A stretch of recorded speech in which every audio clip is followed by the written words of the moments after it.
সরিষা খেতে হুট করেই ঢুকে পড়ে টিকটকারের দল, সেই সাথে উৎসুক সৌন্দর্য পিয়াসুরা তো আছেই। দল বেঁধে হই হট্টগোল করে তুলতে থাকেন ছবি, নানা অঙ্গভঙ্গিতে বানান টিকটক ভিডিও। আর ক্লান্ত হয়ে গেলে সরিষা গাছের ওপরই শুয়ে পড়েন গা ছেড়ে। তাতেই ত্যক্ত বিরক্ত গাইবান্ধার সরিষা চাষিরা।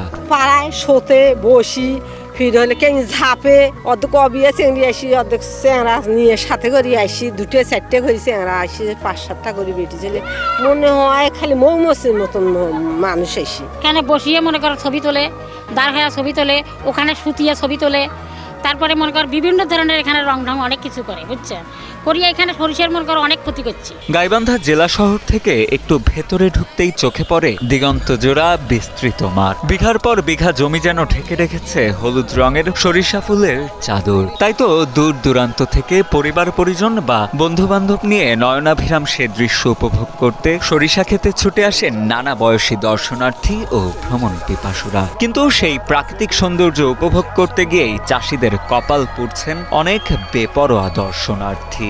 দর্শনার্থীদের বেপরোয়া কাণ্ডে ক্ষতির আশঙ্কা করছেন গাইবান্ধার অনেক সরিষা চাষি। যে জমি ধরলে হয় 3 মণ জমি মনে করেন 1 মণ শস্য হবে না, এইরকম ক্ষতিটা করে ফেলাইছে।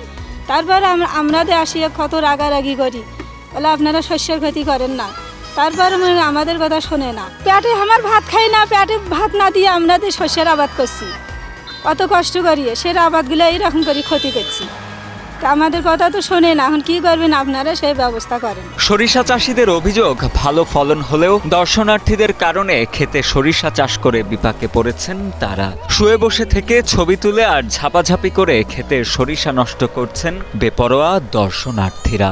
এমনকি জমি মালিকের বারণও অনেকে তোয়াক্কা করেন না বলে অভিযোগ সরিষা চাষিদের। শুধিয়ে তো একদম নষ্ট করে ফেলাইছে, মানে শস্যের ভুঁইয়ের মাঝে মাঝেই ভেতর দিয়ে ঢুকছে আর খালি নষ্ট করে ফেলেছে। এখন মানুষ এখানে যেভাবে আসছে, আসিয়ে তো এরা কথাও শোনে নাই, এদের সাথে খারাপ ব্যবহারও করা যায় না, করলে মানুষ খারাপ বলে। এই যে যেভাবে ক্ষতিটা করছে এরা, এইরকম ব্যাপক ক্ষতি করছে, প্রত্যেকেরই জমির এইরকম ব্যাপক হারে খুবই ক্ষতি করছে।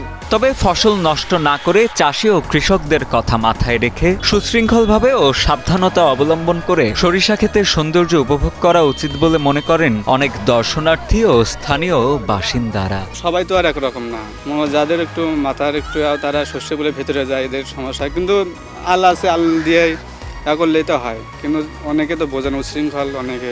হ্যাঁ, এটা ক্ষতি হয়, যাদের জমি ক্ষতি হয়, কিন্তু এই সৌন্দর্য দেখার জন্য আসি। আমরা চেষ্টা করব একটু ডিসিপ্লিনভাবে দেখার, জমি নষ্ট না করার, এই গাছগুলো নষ্ট না করার।